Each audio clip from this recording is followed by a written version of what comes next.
everybody. So today in the Hockey Show, we are joined by a man who claims to be funnier than Panarin's haircut. I don't know who Panarin is, but I'm just going to hear Artemi NHL. Panarin? Yeah. Get on my And plane, tougher Roy. than the Rangers playoffs. Comedian, writer, podcaster, and my friend, Gerard Michaels. Where are you now? Tell the audience, where are you now? What's up, everybody? I am right now in Austin Bergstrom Airport because the great people at Spirit Airlines decided to be an hour and a half late this morning. But I'm excited to talk some puck with you guys, man. It's as a longtime suffering Ranger fan, it's down living in Florida Panthers territory. It's been brutal. Yeah. Apparently, you don't like Artemi Panarin. You love the Rangers, but you don't like Breadman. Why is that?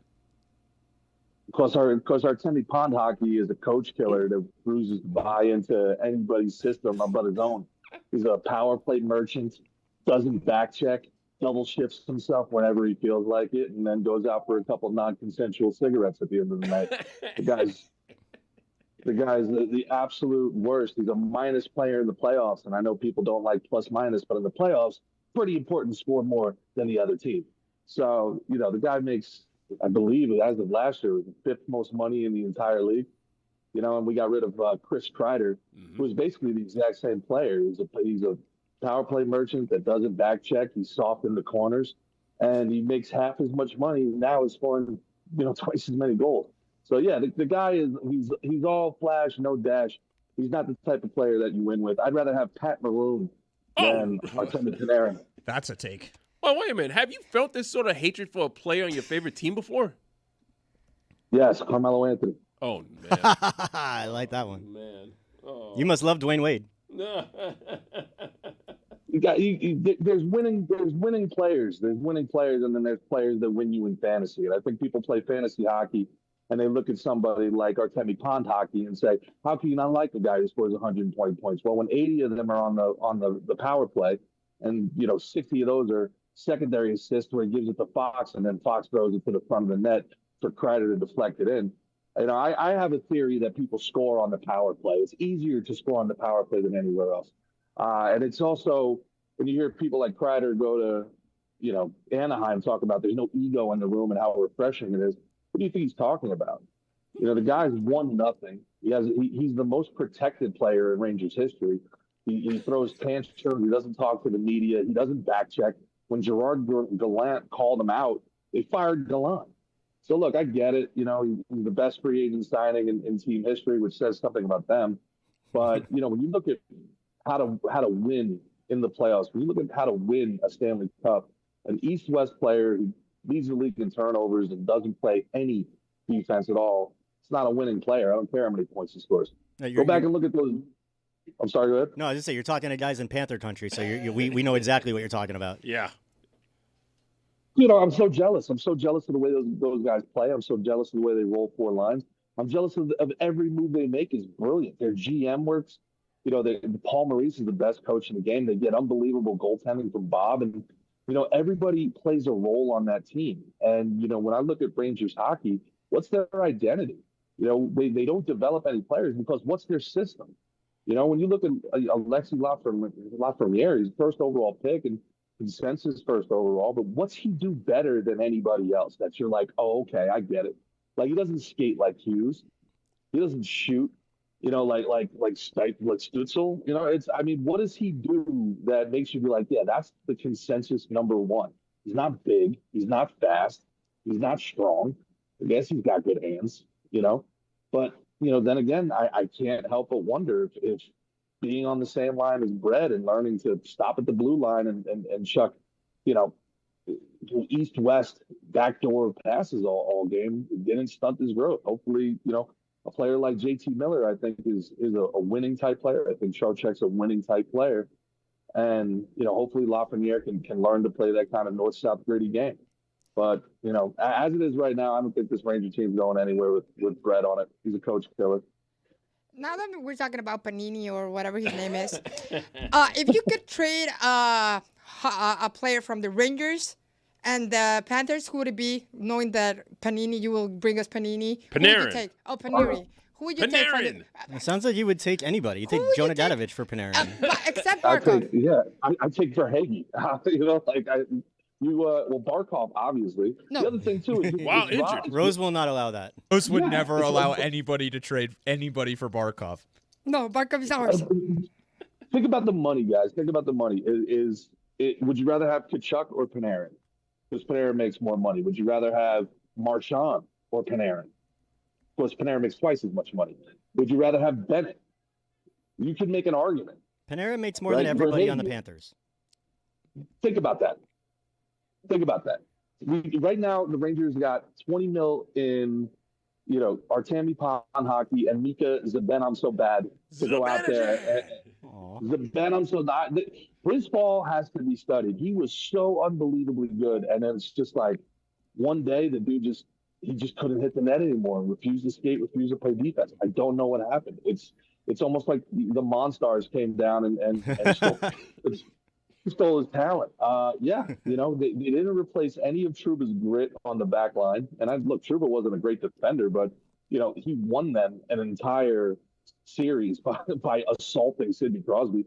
And listen, look at what Tampa did. Look at what Florida does. Look at what Florida hockey is. You need a couple of absolute criminals on your back end to win in the playoffs. You have to be willing to chip and chase. You have to be willing to dump the puck in and then have somebody stand there with their back to you and get hit over and over and over again for a 7-game series. And that's how you win. You grind that guys down in the playoffs. You grind them down.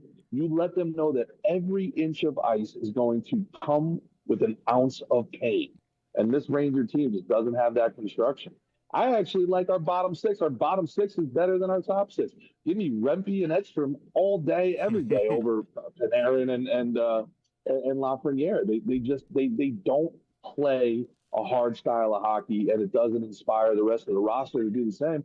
When you're out there grinding, when you're taking the bumps, but your highest paid player refuses to forecheck or backcheck, double shifts himself when the puck's in the offensive zone, then doesn't hustle back on D after he turns it over.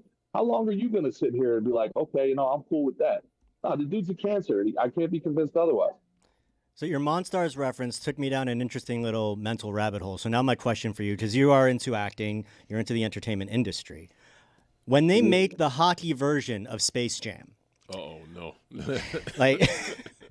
So, no, that's one thing. Okay, so when they make the hockey version of Space Jam, is it Sidney Crosby as the Michael Jordan character right now? No. How are we going to cast this? And is it space shot, like slap shot? Like I'm workshopping it in my head here. So, G, help me out. Like just off the dome. Just tell me what you're thinking here. G.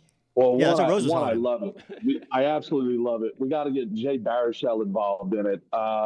Yeah, I love it. I think you still have to go Crosby. You got to go Ovechkin. You're probably they went with the anomalies, right? So it might be Matt Rempe as the Matt Rempe already is a monster. What are you talking about? Yeah, he's like the worst disguise. He's like Dennis Rodman. He's like the worst disguise ever. Yeah. And then who would be the Muggsy Bogues equivalent? Would that be Jack Hughes? Who would be like the Logan Stankoven? Yeah, there you go. Yeah, Connor Sheary. And then you need some giant big D man that's imposing. Bring back Chara. Yeah, Chara. Bring back Chara and Brazilov. They'd be perfect for this. I bet you Nick Lidstrom would still be a top 5 defenseman in the NHL right now. I don't. Yeah, but it's basically just the Florida team. It's maybe Keandre Miller. Keandre Miller's kind of a he's kind of got that monster thing going on. I'm trying to think who the goalie would be. Maybe Vasilevsky. I don't know, it would be Hellebuyck, right? It would be Hellebuyck. Oh, yeah, he does kind of look like Ben Bishop. Yeah, he was huge. Yeah, but Hellebuyck does kind of have that werewolf look to him already, so yeah, maybe. Yeah. So it'd probably be Hasek, but they'll just have him they'll make him like eight arms and 8 legs spinning around. Octa Hasek, I love it. So what are your realistic expectations for the Rangers this year? Because obviously it's a slow start, but do you see them they're going to figure out the scoring eventually. They're not going to get shut out at home every night. So where do you kind of see, do you see them as a borderline playoff team, or do you think you're due for another season like last year? They're not going to get shut out every night is the optimism of somebody that hasn't been rooting for Rangers hockey for 40 years. Yeah, look, I actually like the hockey that they're playing. I think that Sullivan is forcing them to play a disciplined, hard brand of hockey, but it's very difficult when you have your star player not buy in. And this is his fourth straight coach that he's not buying in on. He's going to do what he wants to do, regardless of what the rest of the team is doing. And that wears on a clubhouse. I played minor league baseball, guys, and when the Cardinals organization, we weren't allowed to swing at the first pitch unless there was a runner in scoring position. At the time, you were supposed to take until the third pitch of the at bat.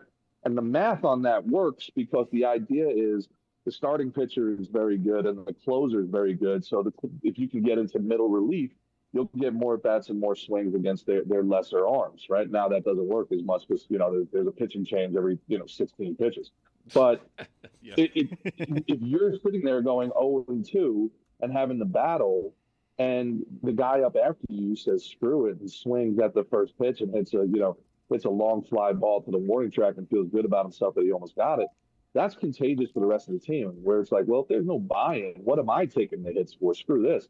And I have to believe, without any inside knowledge, I have to believe that that same psychology creeps into the locker room of guys that are taking hits on the fourth line, laying in front of pucks, breaking bones, playing through injuries. And this dude doesn't take a hit, doesn't give a hit, pulls up, gives the puck away, doesn't hustle back. That guy's got to go. And I think Sullivan has the stroke within the organization to say, hey, dude, get on board or get out. And I got a feeling that situation needs to be resolved, hopefully before the trade deadline. But I think the Rangers are playing good, solid, defense first hockey. It reminds me actually of the Florida system that they're playing. I just don't think they have the centers. I don't think they have the horses. And I think they have to retool completely. I don't know how they're going to do it. They gave Zibanejad, he's got, I think, 7 more years with a no movement clause. That's going to have to be a buyout. You got Panarin. He wants 13, 14 million a year to do what we just talked about. He makes more money than everybody on the 2-time defending Stanley Cup champions. The guy is a minus player in the playoffs. And he makes more money than anybody on the Panthers. I am so jealous of Florida Panther fans for not just That's so weird to hear. Guys Yeah, it is. are awesome, dude. How awesome is that team to root for? They just do things the right way, and then they party with people till 5 o'clock in the morning at Elbow Room. Like, dude, absolute legendary moment in this franchise's history. You guys have come a long way from Ed Jovanovski and John Van Beesbrook. So, G, you had your choice in the New Jersey Metroplex to be either a Rangers, Islanders, or Devils fan. Why did you not choose the Islanders or New Jersey? And does Potvin still suck? Well, Podman will forever suck, that goon. Islanders, that's not a fandom. That is a generational affliction. That's just something that's something that's a cross you're born into bearing. Nobody becomes an Islander fan. It's something that their parents gave them like an upside down mortgage. It's just something that you just got to deal with. God. And the Devils, I was born in Brooklyn, man, and I lived in New York during '94, and I fell in love with Messier and that team of just absolute animals. And I didn't know that I was gonna get one Stanley Cup in 80 years, but yeah, I love the Broadway blue shirts, man, and also I love Jersey to death. I have Jersey tattooed on my arm, but I mean, if you're gonna go watch a game at the Prudential Center in Newark, New Jersey, or you're going to go to the world famous Madison Square Garden. Not going to the Swamp. It's the best place to watch hockey is MSG. My favorite building by far to go to. I love the Islanders because they have Matt Barzal. Oh, Jesus Christ. What? I love They're Rose. The Islanders have a for sale sign out in front of their arena. Their arena is 1 week away from being a Spirit Halloween. Oh, then I back down. Maybe Back down. Barzal will get traded to the Panthers. Maybe. Oh, there you They'll go. Get lucky. Okay, yeah, let's get Barzal. Listen, Patrick Waugh. I mean, if anybody could do it out there, Patrick Waugh. But look, Lou Lamoriello couldn't get it done out there. It's a struggle out there on the island, man. It's a struggle. I mean, who wants to live there? I mean, how do you recruit? You got Florida with the great weather, no taxes. I mean, it's nuts, man. What Florida has going on right now, I don't know how you compete with it. All right, so Rose told us that you were actually an MLB prospect at one point, which is obviously incredibly. Minor league player. Yeah. Yeah, that counts. Oh, that counts. That counts. Oh, sorry. It counts. I don't know sports. So my Okay, there question you go. is a simple one that I hope you can answer. What do you think is worse? You probably know. Bombing on stage as a stand-up comedian and just having the worst experience there, or striking out in front of thousands of baseball fans? Well, luckily for me, I played low levels of minor league baseball, so I only ever struck out in front of hundreds of baseball fans. Okay. But there The is goalposts are nothing. Yeah, there is nothing as bad as bombing when it's just you up there. You can't blame the umpire. You can't tip your cap to the pitcher. There's nothing. There's no way you can assuage your ego that, hey, it wasn't me. No, when you're up there and the crowd's not coming with you, that's a very, very, very bad feeling. Well, luckily for me, I'm so good it doesn't happen very often. So, What is your experience working with this woman over here? You can tell how happy Rose. Roy is. Rose, I love Rose. I think Rose is she just brings such a great attitude, such a great spirit. As long as you can remind her that she needs to eat at least once every 3 days and not fall asleep at her computer. Yeah. She is nothing but pure joy and happiness. I wish she took deadlines a little more seriously. But she kind of has that free spirit about her. That's like the work is gonna get it's gonna be good work when it gets done. Just relax your expectations on every deadline. Every deadline is a bit of a it's talked about a moving goalpost before. It's deadlines and they're more of suggestions. It's a sliding scale. Yeah, it's like when you're when you see the speed limit and it says 65, you're like, well, okay, I can go 75. That's Rose when you're like, I need this by tomorrow. She's like, oh, so by Monday? Cool, gotcha. I love the idea of Rose having not enough energy because all we ever see is Rose having more than enough energy. And also, we don't have to worry about her eating because she just got up in the start of an interview to get some pizza. Look at that. I've changed. Now that these are the new victims, but they love me because I'm still here. But, G, I know you're doing a movie, and this is me asking you for a gig so I can leave this place. Is this the reason why you booked him? Leave this place. She asked for the last question, and now I know why. Leave this place. Wow. If you get a job in a movie, you're taking us with you. Forget that. Friends, yeah. We're your Friends like that. entourage. Who needs enemies? Who needs enemies? Yeah, I'm asking for a gig. I asked Barbara de Regil for a gig. I asked, who was the other guy who was working on a movie for a gig? I've been asking. You ask Adnan for a gig every gig. time he's on Yes, here. Bill Lawrence for a gig. Yeah. Bill Lawrence for a gig. I would love to know how you guys taught that sassy little Guatemalan over there hockey when she didn't even know who Tom Brady was except for that. One time we asked her who the all-time leading scorer in NHL history is. She said Ned Gretzky. She's getting there. Ned. That was a couple years ago. She got. You know what? I'm impressed. You know the word Gretzky. Thank you. Rose is getting really good. Rose is getting really good. What was it? David McDavid? Oh, David McDavid. No, but I learned how to say Leon Draisaitl. Rose, should we pick Wow. your team for this week with Dude. Did you pick your team already? Oh, or yeah. should we pick your team with G right here? G. So what I do is it's a minute of hockey from a team. I've done it for the Panthers because Panthers are winning all the time. But people are like, you only talk Panthers. So now I have a bucket of helmets. So right now I'm gonna choose the one that is gonna be next week because this week was the Predators. I haven't done it. We're It's in working on the Spanish. bucket. Yeah. Right now it's a Ziploc bag. So A to clear finish this, Ziploc bag. And one just fell out of the Ziploc bag. my That's great. we're gonna She's choose. cheating. Look at her. She's cheating. This is why we rehearse things. This is the one I'm choosing. The Blues. The St. It's Louis the Blues? Sabres. Oh, the Buffalo Oh. Sabres. Oh, Yeah. that'll be a fun I one. want to hear Rose break That'll down be the a Sabres. fun one.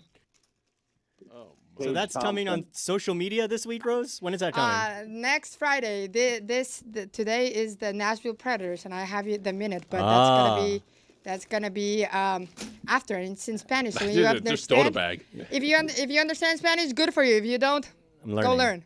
And if you don't, we'll make it do it in English after. Thank you, G, for joining us. Appreciate it, brother. My pleasure, guys. Thank you guys for having me, and thank you guys for helping younger generations fall in love with hockey the way I do. I really appreciate you guys.